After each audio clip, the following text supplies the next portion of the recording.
Hello friends, आज के इस वीडियो में मैं आपको ये बताने जा रहा हूँ कि कैसे आप अपने Vivo Y200 Android mobile phone में आप अपने मोबाइल फ़ोन के स्पीकर की साउंड की प्रॉब्लम को आप सॉल्व कैसे कर सकते हैं। आज के इस वीडियो में मैं आपको डिटेल में जानकारी देने वाला हूँ, तो चलिए यहाँ पे वीडियो को हम स्टार्ट कर लेते हैं। देखिए दोस्तों, कभी भी अगर आपके फ़ोन के स्पीकर में साउंड की प्रॉब्लम आती है तो इसके सॉल्यूशन के लिए करना क्या है। देखिए, सबसे पहले मोबाइल फ़ोन को रीस्टार्ट करना है, ठीक है। इसके लिए फ़ोन के साइड वाला पावर बटन आपको उँगली से थोड़ी देर तक दबा के रखना है। आपकी स्क्रीन के सामने एक पेज आएगा ये वाला, इसमें आपको रीस्टार्ट का ये ऑप्शन टैप करना है। इससे क्या होगा, फ़ोन ऑटोमेटिक स्विच ऑफ होके ऑटोमेटिक स्विच ऑन हो जाएगा।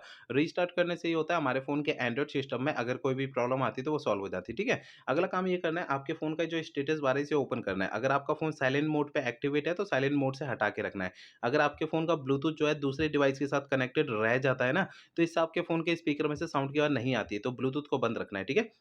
और ये भी चेक करना है कि आपके फ़ोन का एयरप्लेन मोड चालू है, तो एयरप्लेन मोड को भी बंद रखना है। और आपके फ़ोन का जो स्टेटस बार है इसमें डू नॉट डिस्टर्ब की सेटिंग होती है, अगर डू नॉट डिस्टर्ब की सेटिंग चालू है तो इसे भी बंद रखना है।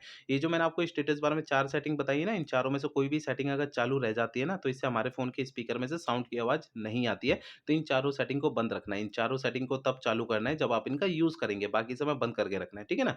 अब देखिए, यहाँ पर आपको अगला काम ये करना है, मोबाइल फ़ोन का सॉफ्टवेयर आपको चेक करना है कि अपडेट है या नहीं है। सबसे पहले फ़ोन का इंटरनेट आप चालू कर लीजिए, इसके बाद फ़ोन का सेटिंग पेज ओपन कर लेना है, ठीक है?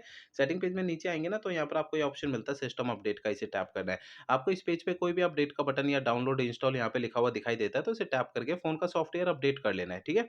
अब देखिए, अगला काम ये करना है, मोबाइल फ़ोन का है ना स्पीकर जो होता है उसे हल्के हाथों से साफ करना है। होता क्या है, मोबाइल फ़ोन के स्पीकर में थोड़ी बहुत धूल-मट्टी चिपक जाती है, जिसके कारण साउंड की प्रॉब्लम आती है। तो ध्यान रखना है, स्पीकर को हल्के हाथों से साफ़ करना है, ठीक है? अगला काम ये करना है, मोबाइल फ़ोन को रीसेट करना है। देखिए दोस्तों, मोबाइल फ़ोन को रीसेट आपको तब करना है जब मेरे बताए हुए पिछले प्रोसेस कोई भी अगर काम नहीं करते हैं, तब आपको फ़ोन को रीसेट करना है, अदरवाइज़ नहीं करना है, ठीक है? फ़ोन को रीसेट करने के लिए फ़ोन का सेटिंग पेज ओपन करिए, इसमें सबसे ऊपर ये सर्च आइकन पे टैप करना है। यहाँ पे सबसे ऊपर सर्च बार में रीसेट आपको लिखना है। आपको नीचे रीसेट ऑप्शन शो होगा, इसे टैप करना है। आपका फ़ोन डायरेक्टली आपको सेटिंग में लाएगा। रीसेट ऑप्शन की सेटिंग टैप करनी है। अगले पेज में सबसे नीचे erase all data factory reset का ये ऑप्शन टैप करना है। इससे आपका फ़ोन जो है रीसेट हो जाएगा और आपके फ़ोन के स्पीकर की साउंड की प्रॉब्लम सॉल्व हो जाएगी। लेकिन आपको फ़ोन को रीसेट करने से पहले 2 बातों का ध्यान रखना है।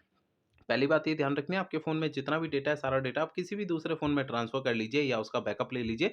दूसरी बात ये ध्यान रखनी है, आपके फ़ोन की जीमेल आईडी और उसका पासवर्ड आपको पहले से नोट करके रखना है। ये 2 काम आपको पहले करने हैं, उसके बाद फ़ोन को रीसेट करना है, ठीक है? तो मेरे बताए हुए सारे प्रोसेस आपको यूज़ करने से आपके फ़ोन के स्पीकर की साउंड की प्रॉब्लम सॉल्व हो जाएगी। अगर मेरे बताए हुए सारे प्रोसेस यूज़ करने के बाद भी आपकी ये प्रॉब्लम सॉल्व नहीं होती, तो आपको करना क्या है? देखिए दोस्तों, आपके ना मोबाइल फ़ोन का जो सर्विस सेंटर है, वहाँ पर आपको चले जाना है, अपना फ़ोन वहाँ पे दिखा देना है। ऐसा मैं इसलिए कह रहा हूँ, देखिए हो सकता है आपके फ़ोन के हार्डवेयर के अंदर कोई दिक्कत आ गई होगी, जिसके कारण आपके फ़ोन में साउंड की प्रॉब्लम आ रही है। क्योंकि मैंने आपको इस वीडियो में जितने भी सॉल्यूशन बताए हैं, मोबाइल फ़ोन के सॉफ्टवेयर के ज़रिए बताए हैं, ठीक है?